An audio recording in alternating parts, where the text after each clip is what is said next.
World Cup final bold predictions how Lionel Messi and Argentina can expose France's weak spot. Two double world champions face off on Sunday, with each of Argentina and France vying to add a third star to their jersey and hoist the greatest prize in the sport. Can the 2018 champions repeat the trick and carve out a space in the pantheon of back-to-back champions along the Italy side of 1938 and Brazil's legendary 1962 squad?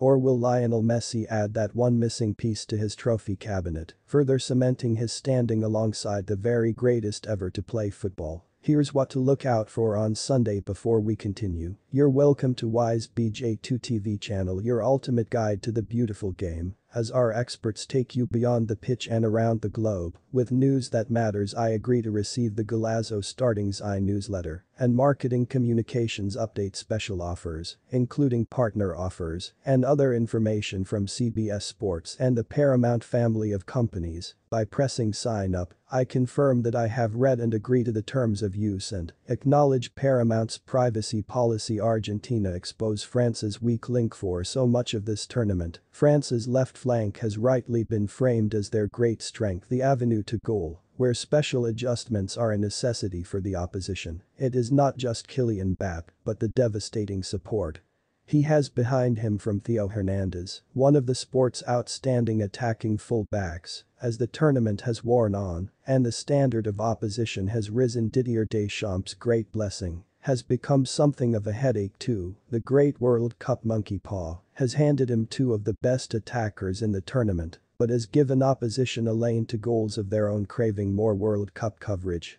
Listen below and follow House of Champions, a daily CBS Sports soccer podcast bringing you top-notch analysis, commentary, picks and more during the big games in Qatar. With his goals at the other end, Kylian Mbappé has earned a pass when it comes to events off the ball. He has taken that up. Hernandez, meanwhile, is far more convincing going forward than in reverse, and, with Youssouf Fofana offering far less support in the semi-final than the excellent Adrien Rabiot had beforehand, found himself roasted by the combination of Hakim Ziyech and Achraf Hakimi. When Hernandez is drawn out wide by Ziyech, no one in the French side covers for Hakimi's underlapping run. With Scout TV3, the interplay on the Moroccan right is quite wonderful, all first touch flicks, but it is made easier by the leaden-footed defending of Fofana, and Hernandez. Mbappé meanwhile is in this camera shot, he sees it all. But the gods cannot interfere in the affairs of mere mortals. France's left back had taken his time to turn and is ultimately only able to put a little bit of pressure on Hakimi when he delivers the cross. Not for the first time this tournament, a covering French centre-back bails his left flank. Quick interplay allows Ziyech to slip Hakimi in behind, with Hernandez in hot pursuit. With Scout TV3, these troubles were a mere continuation of the quarterfinal, where Bukayo Saka was merciless in his examination of Hernandez before Mason Mount baited him into the daftest of penalties. As this tournament has worn on, opponents are going at the French left with greater regularity. In the group stage, 43% of the attacks Les Bleus faced came down that flank.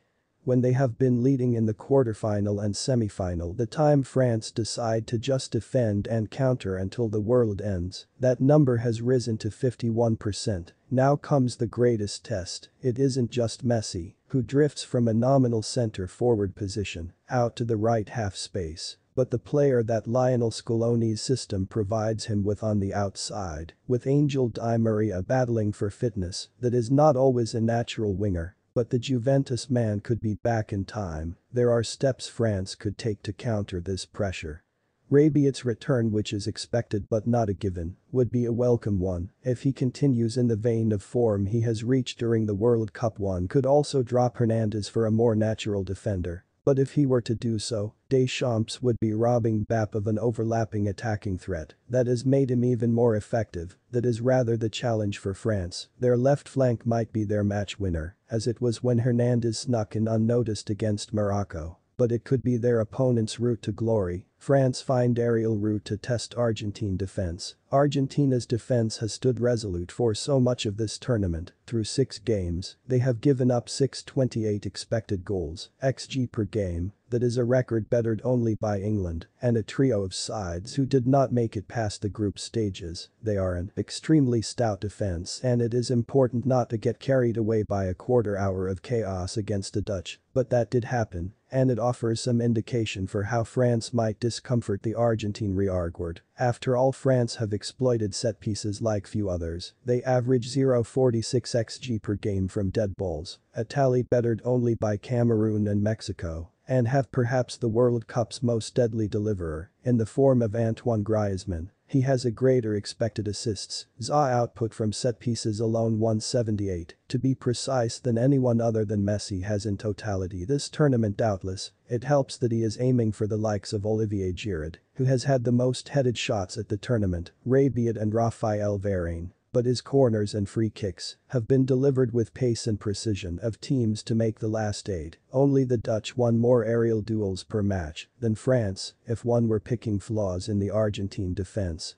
It might be their vulnerability to crosses as evidenced not just in the Netherlands comeback, but also a few tempting deliveries from Croatian corners that could have headed in a different direction. Don't expect the French to go immediately to the full-out aerial bombardment approach that the Dutch applied as they chased the quarterfinal in the last 10 minutes, but as an addition to their devastating counter-attacks, a more direct style of play could prove effective. Don't expect a final for the Ajacet, might have been a 4-3 thriller when these two sides met 4 and a bit years ago in the 2018 quarterfinals. But it is hard to see this game being a repeat of the classic. Both Deschamps and Scaloni have largely found success in caution since the events in Russia, with Argentina in particular building Messi's last dance on gritty defense at one end and trust in his brilliance at the other per match. La Albiceleste are giving up a mere 3 1/3 shots inside the box. They are not as expansive as the team that ground their way through the 2021 Copa America. The supply line of quick ball from Rodrigo to Paul has rather dried up. Instead, Scaloni has trusted that Messi is a man seized by a sense of destiny. It has hardly made for sexy football. Only against Poland have they really shot the lights out. But it has been effective. Featured game Argentina versus France 1 might use the same adjective about France, on whom it is so tough to get a red thanks to their 2 early goals in the last 2 games.